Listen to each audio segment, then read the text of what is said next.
7th February 2022, Hindu editorial. Death of a terrorist, एक आतंकवादी की मौत। Geopolitical and sectarian fault lines in Iraq and Syria enhance the threat from the IS। Iraq और Syria में जो geopolitical fault line है और जो सेक्टेरियन फॉल्ट लाइन है, फॉल्ट यानी जहाँ पे कुछ गलती होती है। नॉर्मली ये शब्द अर्थक्वेक के लिए यूज़ किया था, जहाँ पे जिसकी वजह से अर्थक्वेक आते हैं, लेकिन यहाँ पे ये फॉल्ट लाइन रेफर कर रही है कि जो जहाँ पर आईएस इस्लामिक स्टेट जो ऑर्गेनाइजेशन है वो जहाँ पे ऑपरेट करती है। इराक और सीरिया में जहाँ पर इनका ऑपरेशन ज़्यादा है जियोपॉलिटिकली अगर देखा जाए तो, और सेक्टेरियन तरीके से देखा, सेक्टेरियन यानी कि जो एक तबके के लोग होते हैं। The death of Abu Ibrahim al Hashimi al Qurashi, the leader of the Islamic State, has come at a time when the terrorist outfit has been trying to revive its fortunes in Iraq and Syria, its core region। Abu Ibrahim al Hashimi al Qurashi, जो कि Islamic state के leader हैं, उनकी मृत्यु एक ऐसे समय पे आई है जब ये जो आतंकवादी आउटफिट है यानी इस्लामिक स्टेट, ये कोशिश कर रहा है कि ये अपने किस्मत को फिर से पुनर्जीवित कर दे इराक और सीरिया में, जो कि इसका मुख्य एरिया है, मुख्य क्षेत्र है, इसका जो केंद्रीय क्षेत्र है, core region. A few weeks earlier, IS militants had carried out an ambitious attack, their largest since the death of Abu Bakr al-Baghdadi, IS founder, in 2019, on a prison in northeastern Syria's Hasaka to free thousands of jihadists। अभी कुछ ही हफ्तों पहले Islamic state के जो militants थे, यानी उनके जो आक्रमणकर्ता, उनके जो सैनिक जो थे, उन्होंने एक महत्वाकांक्षी अटैक किया था, जो कि उनका सबसे बड़ा अटैक था जब से अबू बकर अल बगदादी की मृत्यु हुई है, जो कि इस्लामिक स्टेट के नींव रखने वाले थे। 2019 में उनकी मृत्यु हुई थी। उसके बाद से सबसे बड़ा अटैक था। एक ऐसे जेल पर अटैक किया गया जो नॉर्थ ईस्ट के सीरिया के हसाका एरिया में था, और हजारों जिहादिस्ट लोगों को, जिहाद करने वाले लोगों को फ्री करने के लिए अटैक किया गया था। But it was a failure as American soldiers joined the Syrian Democratic Forces, a Kurdish militia, to push back the militants। लेकिन ये अटैक एक फेलियर हो गया था क्योंकि अमेरिकन सोल्जर्स ने सीरियन डेमोक्रेटिक फोर्सेस के साथ वो मिल गए थे, जो कि एक कुर्द का मिलिशिया है। मिलिशिया मतलब छोटा मिलिट्री आउटफिट है, मिलिटेंट्स को वापस पुश बैक करने के लिए। Qureshi blew himself up along with his family, like his predecessor did 3 years ago। Abu Ibrahim al Hashimi al Qureshi ने भी अपने आप को उड़ा दिया, अपनी फैमिली के साथ उसने अपने आप को उड़ा दिया, जैसे उसके पहले जो आए थे प्रेडेसेसर, यानी अबू बकर ने किया था 3 साल पहले, when US special forces approached his hideout in Idlib, the province controlled by jihadists linked with Al-Qaeda। जब यूएस के जो स्पेशल फोर्सेस थे वो अबू बकर के हाइडआउट में, जहां वो छुपा हुआ था, वहां पे उसको उसके पास आए इडलिब में, जो कि एक ऐसा प्रोविंस है जिसको अल कैदा के साथ जुड़े हुए जिहादिस्ट कंट्रोल करते हैं। When he became the IS chief, the entity had transformed itself from a caliphate with control over some key cities in Iraq and Syria into an underground insurgency with global branches। Abu Ibrahim al Hashimi al Qureshi जब Islamic state का chief बना, तो ये जो entity थी उसने अपने आप को बदल लिया था एक कैलिफेट से, जो खलीफा अपने आप को कहते थे पहले, उससे बदल के अब जिनके पास कुछ इराक और सीरिया की कुछ मुख्य सिटीज का कंट्रोल भी था, वहां से बदल के ये एक अंडरग्राउंड और इंसर्जेंसी ऑर्गेनाइजेशन बन गया था, जो कि छुपे हुए आक्रमण करता है, जिसके ग्लोबल ब्रांचेस थे, पूरे विश्व में ब्रांचेस थे। Under Qureshi, the IS continued to operate like a loose confederation of autonomous networks. और कुरैशी के अंतर्गत आईएस ऑपरेट करता रहा एक ढीले ढाले कॉन्फेडरेशन के रूप में। कॉन्फेडरेशन ही कई लोग मिलके, जब कई ग्रुप मिलके जब एक साथ आ जाते हैं, जो सारे ऑटोनोमस यानी फ्री नेटवर्क्स थे, उनका कॉन्फेडरेशन के रूप में काम करता रहा। Its Afghan and West African branches expanded operations, while in Iraq and Syria it staged occasional attacks, a reminder that it is only the physical caliphate that has been destroyed. उसके जो अफगान और western African branches थे, उन्होंने अपने operations को और विस्तृत किया, जबकि इराक और सीरिया में इन्होंने कभी कभार अटैक किए, जो कि इस बात का को याद दिलाता था कि केवल भौतिक रूप से ही कैलिफेट ही डिस्ट्रॉय हुआ है और इस्लामिक स्टेट अभी डिस्ट्रॉय नहीं हुआ। It is more than a coincidence that both Baghdadi and Qureshi were hiding in Syria's Idlib. ये इत्तेफाक से भी ज़्यादा है कि दोनों ही बगदादी और कुरैशी सीरिया के इडलिब में छुपे हुए थे। The Syrian government's efforts to recapture the territory have not been successful, as there is strong regional opposition, especially from Turkey, which fears another refugee influx. Syrian government की जो कोशिशें हैं कि वो इडलिब टेरिटरी को फिर से कैप्चर कर ले, वो सफल नहीं हुए हैं, क्योंकि बहुत ही मजबूत क्षेत्रीय ऑपोजिशन है, खिलाफत है, खास तौर पे टर्की से, जो कि ये डरता है कि वहाँ पर एक और रेफ्यूजी का इन्फ्लक्स यानी अंदर आना ना हो जाए। The province is controlled by Hayat Tahrir al शाम, a globally designated terrorist outfit that was formerly known as Jabhat al-Nusra, the Syrian branch of Al-Qaeda. Idlib province को कंट्रोल किया जा रहा है हयात तहरीर अल शाम के द्वारा, जो कि पूरे विश्व में जिसको कि टेररिस्ट आउटफिट माना जाता है, जिसको पहले जबात अल नसरा नाम से जाना जाता था, जो कि एक अल कैदा का सीरिया का एक ब्रांच था। Idlib is now run by Abu Mohammad al Julani, the Al Qaeda militant who was sent to Syria by Baghdadi in 2013 in the early stages of the civil war to open a branch of his outfit. अभी Idlib को चलाया जा रहा है Abu Mohammad al Jolani के द्वारा, जो कि अल कैदा का एक मिलिटेंट है, जिसको सीरिया भेजा गया था अबू बकर अल बगदादी के द्वारा 2013 में, सिविल वार के शुरू के स्टेजेस में भेजा गया था कि वो बगदादी के आउटफिट जो इस्लामिक स्टेट था उसका एक ब्रांच वहां पे खोले। If a lasting solution to the jihadist control of Idlib is not found, the future Baghdadis and Qurayshis would also take refuge in this region. अगर एक ज़्यादा समय तक लास्ट करने वाला या आखिरी समय तक लास्ट करने वाला या हमेशा रहने वाला solution,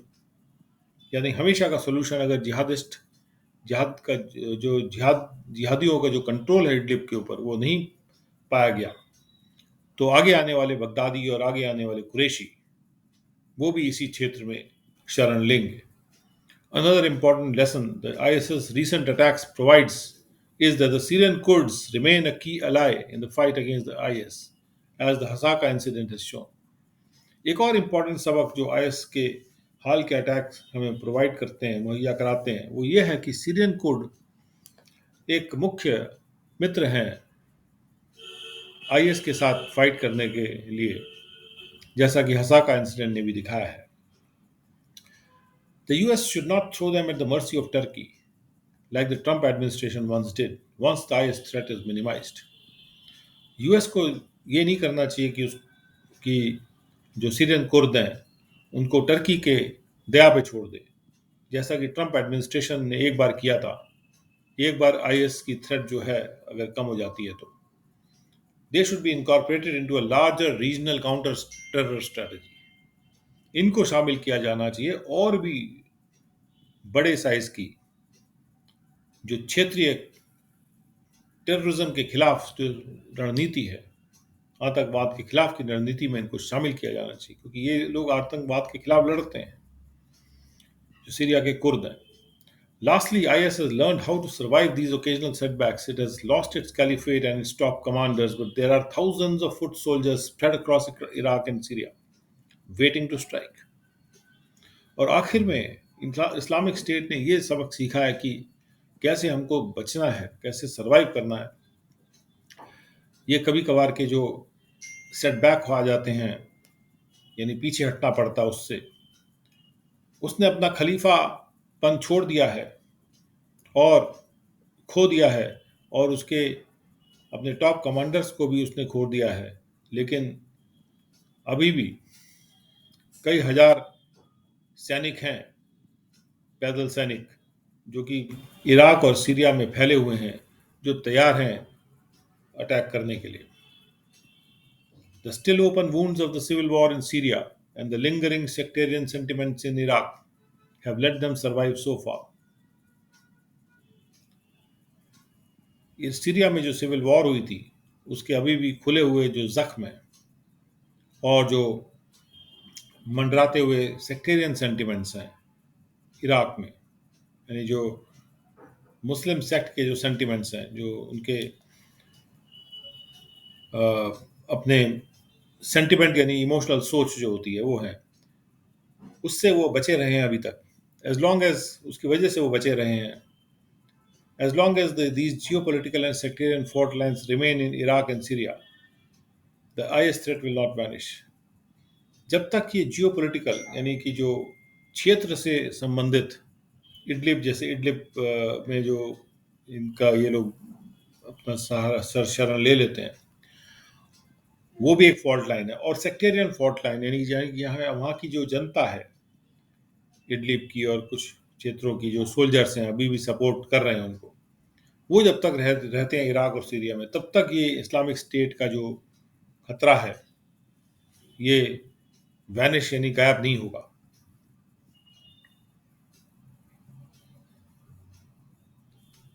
Second editorial, fixing frequencies first.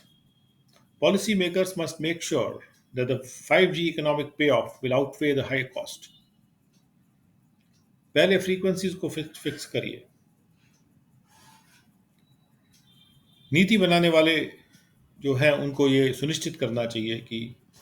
5G से जो हमको आर्थिक फायदा मिलेगा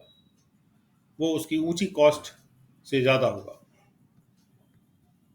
Finance Minister Nirmala Sitharaman's budget announcement that the government proposes to conduct the required spectrum auctions in 2022 to facilitate the rollout of the 5G mobile phone services in fiscal 22-23 has understandably triggered speculation, including about the feasibility of the timeline. वित्त मंत्री निर्मला सीतारमन के ने जो budget में announcement किया है कि सरकार ये प्रस्तावित कर रही है कि वो जो भी जरूरी स्पेक्ट्रम के ऑक्शंस हैं वो कर देगी इन 2022 में, जिससे कि 5G मोबाइल फ़ोन सर्विसेज का रोल आउट आसान बनाया जा सके फिस्कल 22-23 में। इस अनाउंसमेंट ने ये समझ में आता है कि इसने एक स्पेकुलेशन, एक सोच विचार, कई तरह के सोच विचार को ट्रिगर कर दिया है, स्टार्ट कर दिया है। और उसमें ये भी सोच विचार है, जो मन में सोच विचार होता है कि इसकी टाइमलाइन की फिजिबिलिटी क्या है, यानी कि जो हम कह रहे हैं कि 1 साल में ये हो जाएगा, तो क्या ये फिजिबल है, क्या ये उपयुक्त है। The government's keenness to expedite the rollout was framed by Ms. Sitharaman as being propelled by an appreciation of the latest generation telecommunication technologies' ability to serve as an enabler of economic growth and job creation.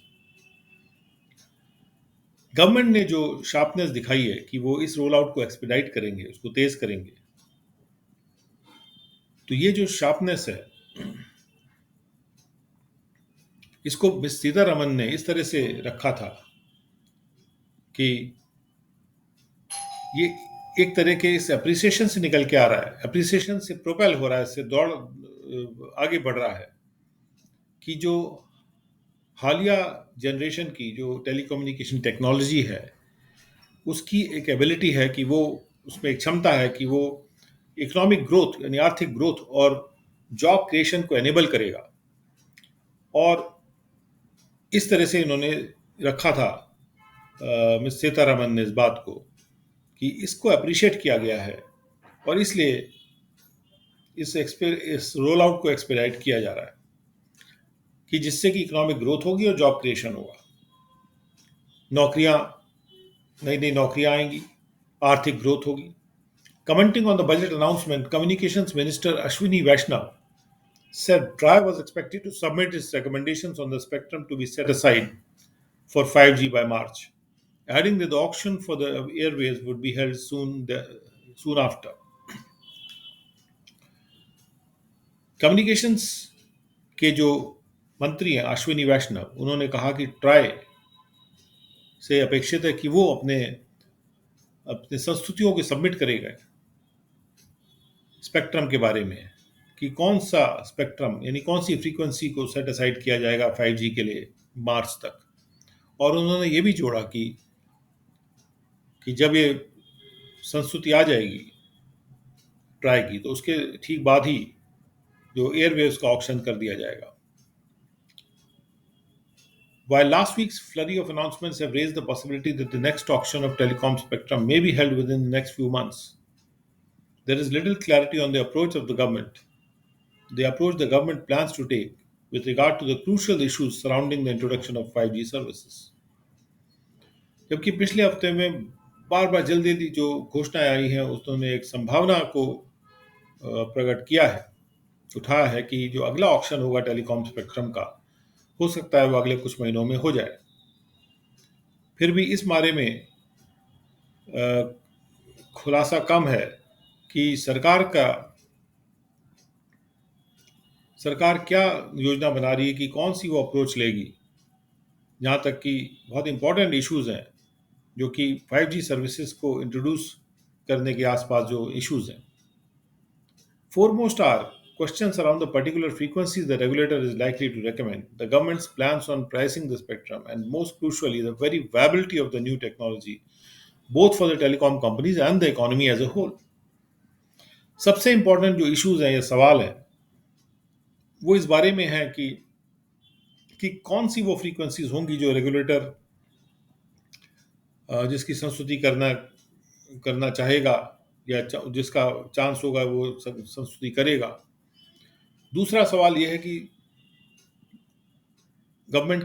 की योजना क्या है कि spectrum को किस price पे रखा जाएगा,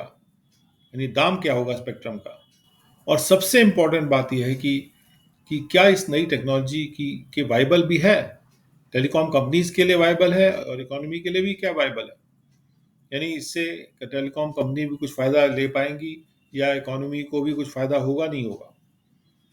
With the financially stressed private telecom service provider industry now reduced to a near duopoly, as Vodafone Idea continues to bleed losses and subscribers and even plans to convert some of its outstanding interest dues to the DOT into an equity stake that will make the union government the largest shareholder, the sector's appetite for the highly capital intensive 5G technology is unlikely to be substantial at the moment. अब जैसे कि वित्तीय रूप से private telecom service provider industry जो है, उद्योग जो है, वो स्ट्रेस्ड है, वो काफ़ी प्रेशर में है, फाइनेंशियली स्ट्रेस्ड है, यानी वित्तीय रूप से वो प्रेशर में है। और अब वो केवल 2 ही कंपनियां रह गई हैं कम होके, क्योंकि जैसे वोडाफोन आइडिया जो है वो लॉसेस ब्लीड करे आ रहा है, खून का लॉस उनका होते जा रहा है, और सब्सक्राइबर्स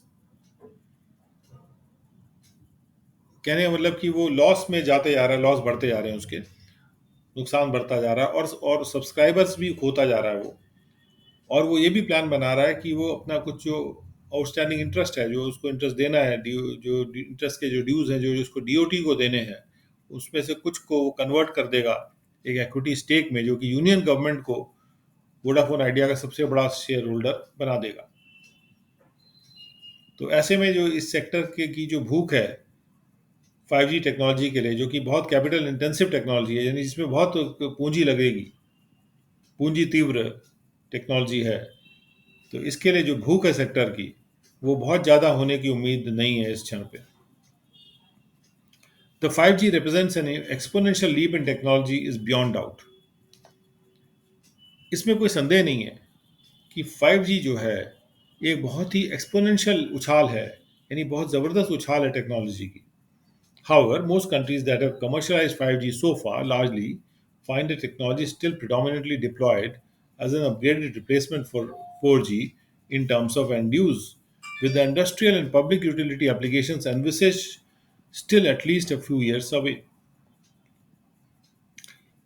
लेकिन बहरहाल ज़्यादातर देश जिन्होंने 5G को अभी तक कमर्शलाइज यानी वाणिज्यिक कर दिया है, यानी कि उसको बेचना शुरू कर दिया है, उसको कमर्शलाइज कर दिया है अभी तक, वो ज़्यादातर ये पाते हैं कि ये जो टेक्नोलॉजी है वो अभी भी ज़्यादातर वहीं पर इस्तेमाल हो रही है कि जहाँ पे पहले 4G इस्तेमाल होता था। जहाँ तक कि एंड यूज़ का सवाल है, तो जहाँ पे 4G होता था वहीं पर अब 5G हो रहा है, तो कोई नई जगह इसका इस्तेमाल ऐसा हो नहीं रहा है। जबकि जो औद्योगिक और पब्लिक यूटिलिटी के जो एप्लीकेशंस हैं इसके, जो जिसको देखा जा रहा है, जिसको एनविसेज किया जा रहा है, वो अभी भी कुछ साल बाद आएंगे। यानी कि अभी ये एप्लीकेशंस डेवलप होंगे, इंडस्ट्रियल एप्लीकेशन और पब्लिक यूटिलिटी एप्लीकेशंस डेवलप होंगे।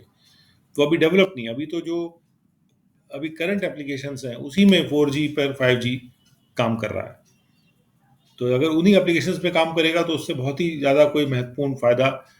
आर्थिक रूप से नहीं मिलने वाला है, और कुछ साल बाद ही ये इंडस्ट्रियल और पब्लिक यूटिलिटी एप्लीकेशंस बन पाएंगे। तो तब कुछ एक्स्ट्रा फ़ायदा, कुछ एडिशनल फ़ायदा इससे हो सकता है। Also, for the new technology to work at its optimum potential, the government would need to not only offer the key operational frequencies, including the below 1 gigahertz, the C band frequencies around 3.5 gigahertz, and the higher 26 gigahertz, but also crucially enable the transport or backhaul of signals between the base stations and the telecom operators' core network by offering no to low cost E band airwaves. और इस new technology को अपने optimum potential पे work करने के लिए, जैसे जो इसका पोटेंशियल है वहाँ तक, उस हद के फ़ायदा देने की हद तक काम करने के लिए सरकार को ज़रूरत पड़ेगी कि वो ना केवल अपनी बहुत ही इम्पोर्टेंट ऑपरेशनल फ्रीक्वेंसी ऑफर करेगा, जिसमें कि 1 गीगाहर्ट्ज़ से नीचे की फ्रीक्वेंसीज़ हैं, और सी बैंड की फ्रीक्वेंसीज़ हैं जो कि 3.5 गीगाहर्ट्ज़ के आसपास होती हैं, और इसके अलावा जो 26 गीगाहर्ट्ज़ की और ऊंची फ्रीक्वेंसीज़ हैं वो भी इसको ऑफर करना होगा। बल्कि इसके अलावा ये बहुत इम्पॉर्टेंट है कि उसको उन सिग्नल्स को ट्रांसपोर्ट करने के लिए या वापस लाने के लिए बेस स्टेशन से टेलीकॉम ऑपरेटर के कोर नेटवर्क तक लाने के लिए उनको बहुत लो कॉस्ट की जो ई बैंड एयरवेव्स हैं वो भी ऑफर करनी पड़ेंगी। With the COVID-19 pandemic having shown up the existing mobile network inadequacies in terms of reach, especially in enabling the delivery of education to remote and rural students, it may make the most sense to delay the introduction of 5G until policymakers are sure its economic payoff will outweigh the high cost. जबकि कोविड-19 के pandemic ने ये दिखा दिया है कि जो मौजूदा पब्लिक मोबाइल नेटवर्क्स हैं वो कितने अपर्याप्त हैं जहाँ तक कि पहुँच का सवाल है, ख़ास तौर पे एजुकेशन की डिलीवरी को इनेबल करने में, जो कि दूर दराज के और जो गांव के क्षेत्र के बच्चे हैं उनके लिए। कहने का मतलब ये कि जो अभी मौजूदा नेटवर्क हैं, मोबाइल नेटवर्क, वो रूरल क्षेत्र में और दूर दराज के जो क्षेत्र हैं वहाँ तक एजुकेशन डिलीवरी करने के हिसाब से अपर्याप्त हैं। क्योंकि कोविड-19 पैंडेमिक में जो डिलीवरी होगी एजुकेशन की वो डिजिटल होती है, और वो डिजिटल सिग्नल जो हैं अभी मौजूदा नेटवर्क के रिमोट और रूरल स्टूडेंट्स के पास उस तरह से नहीं पहुंच पा रहे हैं कि उनको एक आराम से वो पढ़ सकें। वो सिग्नल टूट जाता है या लगातार नहीं आता या कम पावर का सिग्नल पहुंचता है, तो उससे लगातार कोई भी क्लास अटेंड करना उनके लिए संभव नहीं होता, जो दूर दराज और रूरल स्टूडेंट्स हैं उनके लिए। तो ऐसे सिचुएशन में it may make the most sense, तो सबसे ज़्यादा हो सकता है कि ज़्यादा सेंस इस बारे में होगा कि अभी 5G के इंट्रोडक्शन को डिले कर दिया जाए, जब तक कि ऐसा ना हो, यानी देरी कर दी जाए इसमें, जब तक कि ऐसा ना हो कि पॉलिसी मेकर्स इस बारे में श्योर हो जाएं कि इसका आर्थिक पे ऑफ कुछ होगा कि नहीं होगा, या इसका आर्थिक पे ऑफ जो है इसकी हाई कॉस्ट को के ऊपर निकल जाएगा कि नहीं निकल जाएगा। कहने का मतलब ये कि अगर आप जहाँ 4G चल रहा है वहाँ 5G आप लगा देंगे, और ये 5G आपका अभी भी गाँव में पहुँचेगा नहीं, जिस तरह से 4G अभी गाँव और दूर दराज में वैसे भी नहीं पहुँच रहा है, तो 5G के भी वहाँ पहुँचने से इतना आसानी से वो पहुँचेगा नहीं। तो अल्टीमेटली क्या होगा आखिरकार कि आप उन्हीं शहरी क्षेत्रों को ही फीड करेंगे, और डिलीवरी ऑफ एजुकेशन में कोई फ़ायदा वैसे भी आपका नहीं होने वाला है, क्योंकि आपका गाँव तक ये 5G भी नहीं पहुँचने वाला है इतने जल्दी। तो फिर इसको डिले ही कर दिया जाए, क्योंकि अभी ऐसा कोई इकोनॉमिक पे ऑफ जब तक ना श्योर हो जाए कि हमको कोई आर्थिक फायदा इससे मिलने वाला है देश में, तो इतनी ज़्यादा कॉस्ट क्यों लगाई जाए इसके ऊपर।